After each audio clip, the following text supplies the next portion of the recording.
Hi everyone, Nikki Buckaloo back here at the Seniors Real Estate Institute. And I get to answer a really great question. In fact, I love the question when it came through because it was a blog I wrote several years ago answered that question. And so I'm going to talk about some of the points from that blog. And then you can be redirected back to some of the finer points if you're curious about more information on the topic. So the question was, what should I call retirement homes? What's the correct word for retirement homes? And you know, that's a great question because there are so many different ways to describe them. So you hear retirement community, which is a great way to describe them, senior living community, another great word. You also hear retirement home, which is kind of a dated term. And then more commonly you hear the word facility. And that one just absolutely puts me over the edge. The hair on the back of my neck stands up, I start to shake, and I think my team is gonna wonder, am I gonna come over the table at somebody? Because nobody wants to live in a facility. I don't wanna live in a facility, do you? No.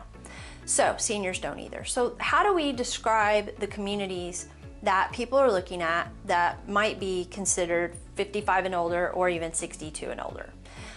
The word community is what I would recommend that you substitute for the word facility. No more F words, right? That's kind of what I think of when I think of facility. So the word community can be substituted. And I'm going to give you some scenarios and where this may be important to those of you who are specializing in the senior market, okay? So one time this might be important is when you're networking. So if you're networking with a group of people who work in the industry and they serve seniors through an independent living community or a CCRC, you're going to hear them refer to their community as a community and not a facility. And if you refer to it as a facility, then you instantly lose rapport with them in many cases. So for instance, at a networking meeting, you might say, oh, I understand that you work for XYZ senior living community. That's great. Tell me more about it. If you use the word facility, you may lose them altogether. They know that you aren't the real deal because you don't understand their language.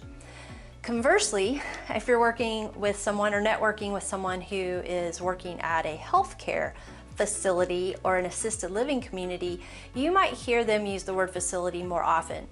It's more of a healthcare term. You see it in the nursing industry as well.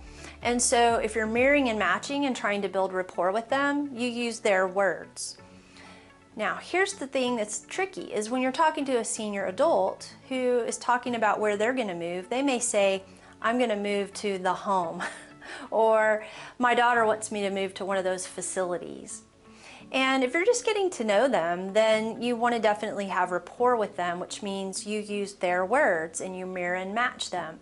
And then over time, you might change it up a little bit and say, you know what, that facility you mentioned is a really beautiful community. And I've been to that community many times. And then what you're doing is you're illustrating to them that you use the word community without having to correct them. Another time that can get a little bit confusing is when you're doing a blog, an article, or something online. Do you use the word facility or community there?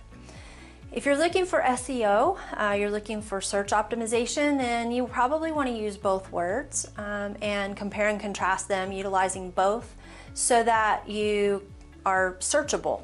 Because unfortunately, even though in the industry the word facility is kind of being pushed aside, the common public may still be using it and using it as a search term. So you want to check that out for sure. But rule of thumb, the word facility is out. If you're going to be talking about marketing yourself as someone as an expert in senior living options, just take that and put an F and make a big X on the top of it and substitute community and just ingrain that in your vocabulary over and over and over again. I think you'll have better results. I think that you'll find that people will identify with you better that are in the industry, and they will certainly appreciate you for focusing on the words that do matter to our clients. Hope that was helpful. There is more information on that topic and a few more examples on the blog post, so feel free to visit that, and we'll see you back here next time for another SREI educational video.